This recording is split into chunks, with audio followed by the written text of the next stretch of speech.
people, just to be sure, welcome to Facebook Live on BBC Sport Wales. Just a little bit of housekeeping. People might be passing around here, so if I make sure that the cameraman behind allows people to pass where he is, and we'll get going and start with this man, Sean Hawley, Phil Steele, Scrum 5's team. The two games to be played today, it's called Judgement Day today. Bit of an oversell, I'd say, in terms of Judgement Day, last game of the season, because not much at stake, but there is something on the Scarlets Dragons game. Scarlets need 5 points. Before we get into the semantics, late team changes for the Dragons in the front row as well. Lloyd Fairbrother out, Dan Souter in, and young Chris Coleman, not that Chris Coleman, a different Chris Coleman, a 19-year-old, played for the Newport side on the weekend. He's in on the bench. That's a big knock for the Dragons. It's a big ask, you know. My analysis before today's show will be the differences between the two front fives. I think the front five for Scarlets, they're the unsung heroes, really, of their last two seasons. And for me, the Dragons front five, Corey Hill and maybe Elliot Diaz side, needs real strengthening. So to have Lloyd Fairbrother now out and Dan Souter in, a.k.a. Sausage is his nickname. Yeah. Why? Because his father's a butcher. Is it? Is that yes, why, yeah? Yes, the Ginger King. Yeah, yes. So it'd be good to see Dan out there, but he's in for a long day, as are the rest of the Dragons front five, in my opinion. Right then, I mentioned that, Phil. It's Judgement Day. Not that much at stake. Sometimes I wish they'd call it something different. Rugby League calls it Magic Weekend, because it's not necessarily about what's at stake. It's about the day out, the old-fashioned rivalry. It's a special occasion, though, isn't it?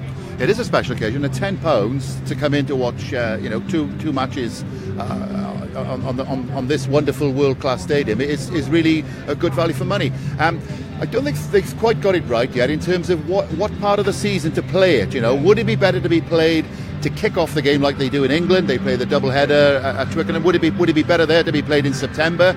But then again, would you get the internationals, the stars, playing that early in the season? Would Christmas be better? Would a Boxing Day extravaganza be better? And it has to be said that today, because it's played as the last game of the final season, the block of the last bit of the season, there's not that much on it, apart from, as Sean was saying, the Scarlets needing the 5 points. I mean, the Blues have put out pretty much virtually a reserve side. The Ospreys have gone fully loaded. You wonder whether that will be a tight game or whether it'll be very one-sided, which again is not great for the crowd. But it's still a great day out, and you still can't fault £10 to watch the four regions in action. I wondered if Sean, I'm surprised and disappointed in that when he mentioned Coleman there. Are you confident he'll cut the mustard, Chris Coleman? How long have you been sitting on that? Oh, days. I'll stick on that, because in previous years it's been a fortnight earlier, so you're about 3 games before the end of the campaign, and most sides will have something left to play for then. If you play right at the end of the season, the risk is, and if the Cheetahs, by the way, get a point at the Southern Kings, which they will, the last game on S4C later on, there's literally nothing on it except for the fact that it's an old-fashioned derby. Yeah, it is, and it was such a great game last year as well. Unfortunately, I understand the Blues selection. There's a massive European final coming up, you can understand that. The Ospreys now are using this as a gear up for the playoff that they've made against Ulster. In 3 weeks. But with no game in between, this is the only chance they've got really to have a run out of their team, get Justin Tipuric back in and so on. So I understand that selection. I see the Scarlets easily getting the bonus point today. Dragons, 2 wins out of 20 in the Pro 14. They need to give their fans something to shout about. But yeah, you're right. For me, I go with Steely.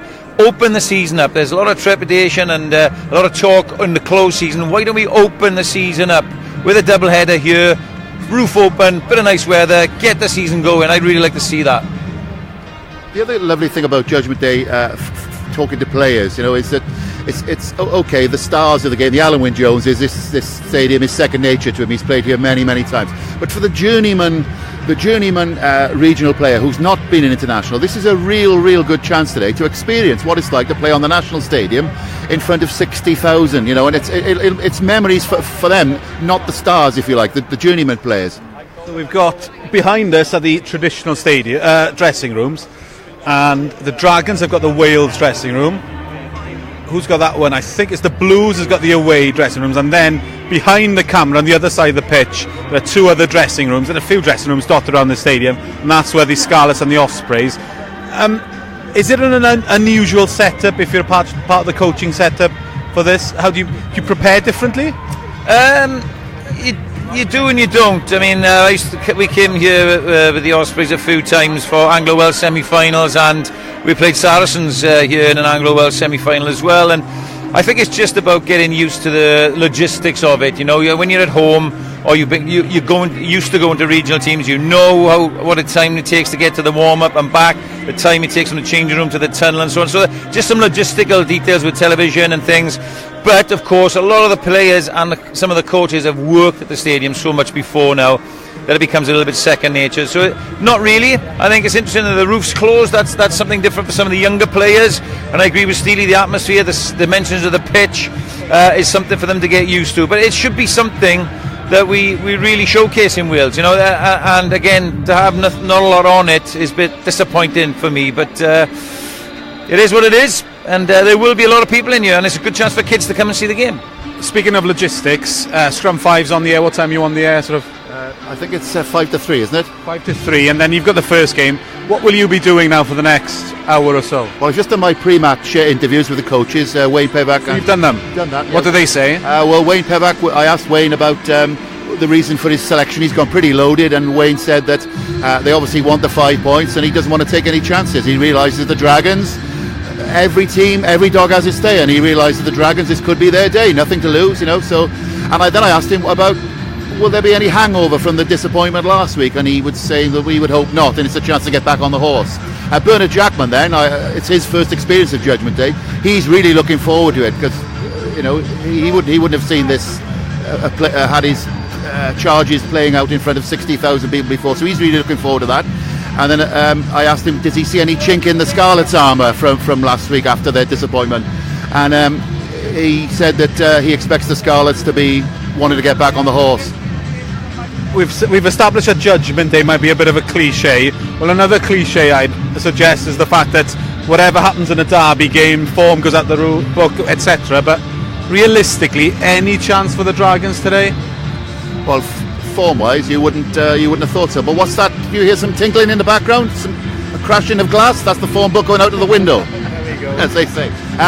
No, but hey, just get out. Elliot D is leading from the front. He'll be fearless. You know, he's had a fantastic season. Captain in the side today.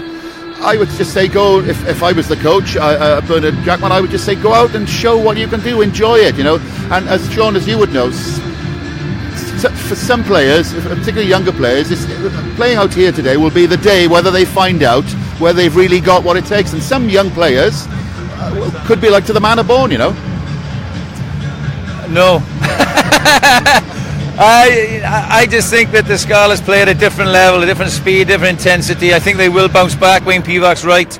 You know, they've got their eye on that Pro 14 title now, retaining that. So I think on this pitch they'll be way too much as the game goes on and pull away from it. And the other one, it'll be the Ospreys. And one other interesting fact, my half-time guest is Adam Hughes, who's having to retire from rugby because of his concussion issues, and he's going to tell us about how he's hoping to go into, well, he's going into refereeing, and hopefully he could be fast-tracked and we could see him refereeing professional rugby in 2 or 3 years with a bit of luck. So I'm going to have to get him used to the crowd chants, and I'll probably end up my interview with something like, come on, open your eyes, Adam, you're missing a good game.